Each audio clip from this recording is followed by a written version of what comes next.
മാന്യ പ്രേക്ഷകർക്ക് ഇലഞ്ഞൂർ ബ്ലോഗിലേക്ക് സ്വാഗതം. ഇപ്പം നമ്മൾ ഈ കലാം ഫാം സോങ് എന്ന് പറയുന്ന ഒരു മാവുണ്ട്, കലാം ഫാം സോങ്. അപ്പോൾ ഈ മാവിന് വളമിടുകയാണ്, അതുപോലെ തന്നെ അതിൻ്റെ ശിഖരങ്ങൾ മുറിച്ച് മാറ്റുന്നത് എങ്ങനെയാണെന്നും, അതുപോലെ ഇതിപ്പോൾ അല്പം ചരിഞ്ഞ് നിൽക്കുകയാണ്. ഇത് നേരെ വളരണം. നേരെ വളരാൻ നമ്മൾ എന്ത് ചെയ്യണം എന്നൊക്കെയുള്ള കാര്യങ്ങളാണ് നമ്മൾ ഈ വീഡിയോയിലൂടെ കാണുന്നത്. നമ്മൾ ഇതിൻ്റെ ചുവട്ടിൽ ഉണ്ടായിരുന്ന കാട് പോച്ചകളൊക്കെ ഇപ്പോൾ ചെത്തി മാറ്റി ആ കടമൊക്കെ ഒന്ന് വൃത്തിയാക്കിയിട്ടിരിക്കുക. ഇനി നമുക്കിതിന് വളം എന്തൊക്കെയാണ് എന്ന് നമുക്ക് നോക്കണം. അത് മണ്ണൊന്നുകൂടെ ഒന്ന് ഇളക്കി കൊടുക്കുകയാണ്.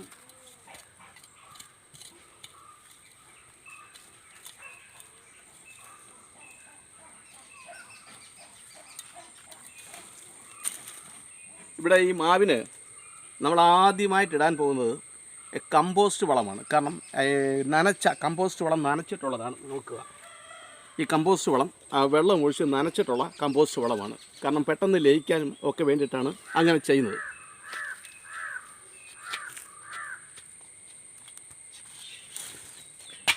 കമ്പോസ്റ്റ് വളം നമ്മൾ ഇട്ട് കൊടുത്തു.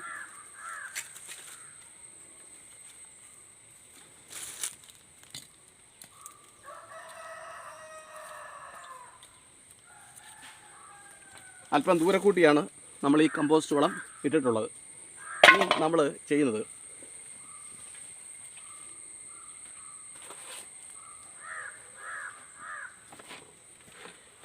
എല്ലുപൊടി, നമ്മളെല്ലാ വളത്തിനും ഇടുന്നതാണ് എല്ലുപൊടി ഇടാൻ പോവുകയാണ്.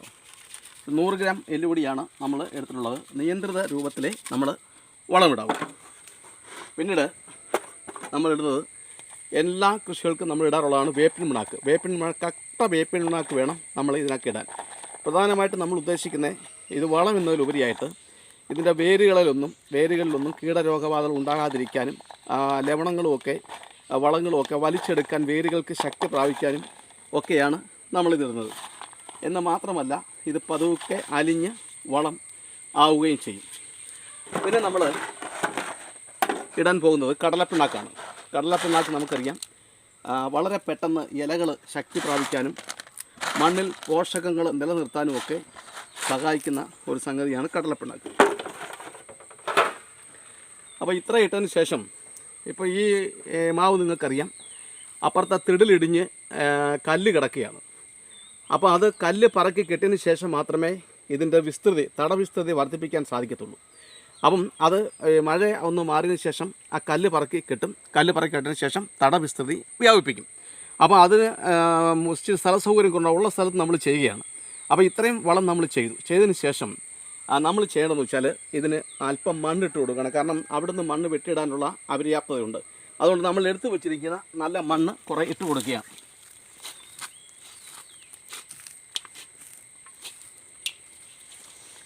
നല്ല മണ്ണ് നമ്മൾ കല്ലും ഒക്കെ നീക്കം ചെയ്ത നല്ല വളക്കൂറുള്ള മേമണ്ണാണ് എടുത്തിട്ടിരിക്കുന്നത്. മേമണ്ണ എടുത്തിട്ടേക്കുക എന്ന് വെച്ചാൽ മേമണ്ണെന്ന് പറയുമ്പോൾ നമ്മുടെ ഭൂമിയുടെ മേളിലുള്ള മണ്ണ് ആണ് നമ്മൾ എടുത്ത് വെക്കുന്നത്. ഇനി നമ്മൾ ചെയ്യേണ്ട ഒരു കാര്യം, ഇതിനിപ്പോൾ ശിഖരങ്ങൾ ഉണ്ട്. ഇത്രയും ശിഖരങ്ങളുടെ ആവശ്യമില്ല. കഴിഞ്ഞ ഒരു വീഡിയോയിൽ ഞാൻ നമ്മുടെ പ്രേക്ഷകരുമായിട്ട് പങ്കുവച്ചിരുന്നു. ഈ മാവിൻ്റെ ആയാലും പ്ലാവിൻ്റെ ആയാലും തടികളിൽ സൂര്യപ്രകാശവും ചൂടും ഒക്കെ ഏൽക്കണം. അതുപോലെ തന്നെ കൂടുതൽ ശിഖരങ്ങളുണ്ടെങ്കിൽ നമ്മളിടുന്ന വളം മൊത്തവും വലിച്ചെടുത്താൽ ശിഖരങ്ങളുടെ വളർച്ചയ്ക്ക് വേണ്ടി ഈ വൃക്ഷങ്ങൾ ഉപയോഗിക്കും. അങ്ങനെ വരുന്നുണ്ടെങ്കിൽ കായ്ഫലം കുറയും. അപ്പം ഇതിൻ്റെ ഒരു സംഗതി എന്ന് വെച്ചാൽ നമ്മൾ ഇട്ട് കൊടുക്കുന്ന അല്ലെങ്കിൽ അത് വലിച്ചെടുക്കുന്ന ഈ വളം അതിൻ്റെ വളർച്ചയ്ക്കാണ് പ്രധാന പങ്ക് വഹിക്കുന്നത്. അതിൻ്റെ വളർച്ചയ്ക്ക് ശേഷമുള്ള അധികം വരുന്ന ആ വളങ്ങൾ മാത്രമാണ്, ആ പോഷകങ്ങൾ മാത്രമാണ് കായ്ഫലത്തിന് വേണ്ടി ഈ സസ്യങ്ങൾ വിനിയോഗിക്കുന്നത്. അപ്പം നമ്മൾ അതിൻ്റെ ഒരു രീതി മനസ്സിലാക്കിക്കൊണ്ട് ഇതിൻ്റെ ശിഖരങ്ങൾ നമ്മൾ മുറിച്ച് മാറ്റി കൊടുക്കണം. ശിഖരങ്ങൾ മുറിച്ച് മാറ്റി കൊടുത്തെങ്കിൽ മാത്രമേ നമുക്ക് നല്ല കായ്ഫലം ലഭ്യമാകത്തുള്ളൂ. അതുകൊണ്ട് നമ്മളിപ്പോൾ ശിഖരങ്ങൾ മുറിച്ച് മാറ്റാൻ പോവുകയാണ്. ഈ ശിഖരം നമ്മൾ മുറിച്ച് മാറ്റി. ഇനിയും അത് ആ കമ്പിൻ്റെ ആ ശിഖരം മതി. ഇനി ഇവിടുത്തെ ഒരു ചെറിയ ശിഖരമുണ്ട്, അത് നമ്മൾ മുറിച്ച് മാറ്റി പോകണം. ഇത്രയും ശിഖരം ഇവിടെ നിൽക്കുന്നതിൽ തെറ്റില്ല. ഇപ്പോൾ ഇനിയും ഇത് ചെറുതായിട്ട് ഇങ്ങോട്ട് വളഞ്ഞു നിൽക്കുമെന്ന് നേരത്തെ പറഞ്ഞിരുന്നു. ഈ ശിഖരത്തിൻ്റെ ഭാരം കൊണ്ടായിരുന്നു അത് ഇങ്ങോട്ട് മറിഞ്ഞത്. എങ്കിലും നേരെ ആവാൻ വേണ്ടി ചെറുതായിട്ടൊന്ന് ഒരു വള്ളിയിട്ട് കെട്ടിക്കൊടുക്കണം. അപ്പം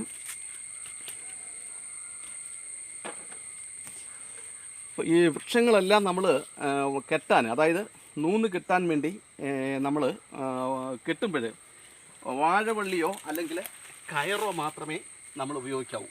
ഒരു കാരണവശാലും പ്ലാസ്റ്റിക് വള്ളികൾ നമ്മൾ ഉപയോഗിക്കരുത്. പ്ലാസ്റ്റിക് വള്ളി ഉപയോഗിച്ച് കഴിഞ്ഞാൽ ഈ ശിഖരങ്ങൾ വളർന്നു വരുന്നുണ്ടെങ്കിൽ അതിന് കുഴപ്പമാവും.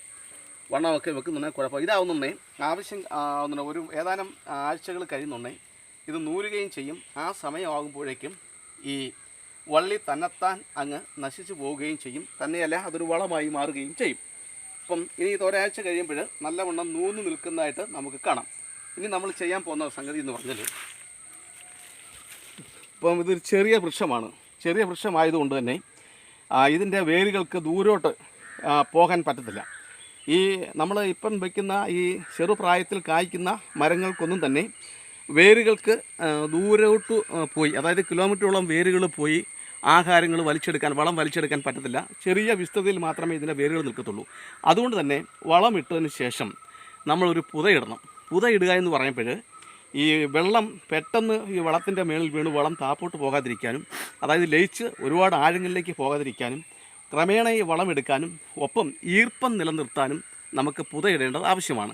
പുതയിടുന്നതിൻ്റെ പ്രധാനപ്പെട്ട കാരണം എന്ന് വെച്ചാൽ ഈ നമ്മൾ പുതയിടുന്ന ആ ഇലകൾ അല്ലെങ്കിൽ കരിയില എന്തുമായാലും അതും ഭാവിയിൽ വളമായിട്ട് ഈ സസ്യത്തിന് മാറുകയും ചെയ്യും. അത് അതിൻ്റെ ചുവട്ടിൽ ഈർപ്പം നിലനിർത്താൻ സാധ്യമാണ്. നമുക്കിനി പുതയിടാം.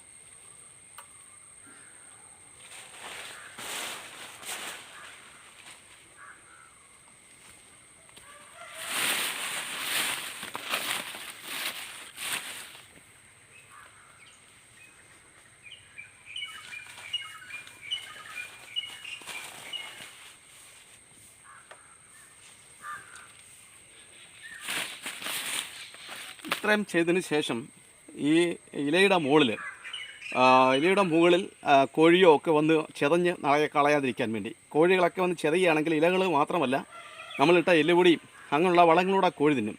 അപ്പോൾ അങ്ങനെയുള്ള ശല്യം ഒഴിവാക്കാതിരിക്കാൻ വേണ്ടി ഇതേപോലെ ഓല ഇപ്പോൾ നമ്മൾ കിട്ടും. ഓല കണ്ട് ഇങ്ങനെ മുറിച്ച് ഇങ്ങനെ വയ്ക്കുന്നത് ഒരു വളരെ പ്രധാനപ്പെട്ട ഒരു പരിചരണ രീതി കൂടിയാണ്. ഇതും ഓലയും ഭാവിയിൽ വളമായിട്ടങ്ങ് മാറും. അടുത്ത പ്രാവശ്യം വളം ഇടുന്നത് വരെ ഇത് ഇങ്ങനെ ഇരിക്കുകയും ചെയ്യും. അപ്പം ഇങ്ങനെ ചെയ്താൽ 2-3 കൊല്ലത്തിനകത്ത് വെച്ച് ഈ മാവ് നിറയെ പൂക്കുകയും കായ്ക്കുകയും ചെയ്യുന്നുണ്ട്. മാവിനും ഇപ്പോൾ വളപ്രയോഗം ചെയ്യണം. നമ്മുടെ നാടൻ മാവിൻ്റെ കൂട്ട് അതിന് ദൂരെയോട്ടം അതിൻ്റെ വേരോട്ടമില്ല. അതുകൊണ്ട് തന്നെ നമ്മൾ കൃത്യമായ ഇടവേളകളിൽ വളം ചെയ്ത് കൊടുത്തെങ്കിൽ മാത്രമേ ഈ മാവുകൾ കായ്ക്കത്തുള്ളൂ. വളം ചെയ്യണം. അതിൻ്റെ കൂട്ട് തന്നെ നമ്മുടെ ഒരു പരിരക്ഷ, ഒരു പരിചരണം അതിന് വേണം. ആഴ്ചയിലോ അല്ലെങ്കിൽ 2-3 ദിവസം കൂടുമ്പോഴോ ഇതിൻ്റെയൊക്കെ ചുവട്ടിലൊന്ന് വരികയും കേടായ ഇലകളോ കമ്പുകളോ ഒക്കെ ഉണ്ടെങ്കിൽ അതൊക്കെ ഒന്ന് നീക്കം ചെയ്യുകയും അതിൻ്റെ ചുറ്റുപാടുമുള്ള പോച്ചകളോ വല്ലതും ഉണ്ടെങ്കിൽ അതൊക്കെ ഒന്ന് പറിച്ച് കളയുകയോ ഒക്കെ ചെയ്യണം. അതുപോലെ വർഷത്തിൽ മിനിമം 2 പ്രാവശ്യമെങ്കിലും നമ്മൾ വളം ചെയ്യണം. വളം ചെയ്തെങ്കിലേ നല്ല കായ്ഫലം നമുക്ക് ലഭിക്കത്തുള്ളൂ. ഒപ്പം ഇതിൻ്റെ തടവിസ്തൃതി കൂട്ടിക്കൊടുക്കണം. ഉണക്ക് കാലഘട്ടമാകുന്നുണ്ടേ ഇതേപോലെ ഓലകൾ വെട്ടി നമുക്കതിൻ്റെ ചുവട്ടിൽ കൊണ്ടിട്ടാൽ ഈർപ്പം നിലനിർത്താനും ചുവട്ടിൽ വ്യാപിക്കാതിരിക്കാനും സാധിക്കും. അപ്പോൾ പ്രിയപ്പെട്ട പ്രേക്ഷകർക്ക് ഇത്തരം അറിവുകൾ ശേഖരിക്കാനും അതുപോലെ തന്നെ മറ്റുള്ളവരിൽ എത്തിക്കാനും ഒക്കെ താല്പര്യമുണ്ടെന്ന് ഞാൻ വിശ്വസിക്കുന്നു.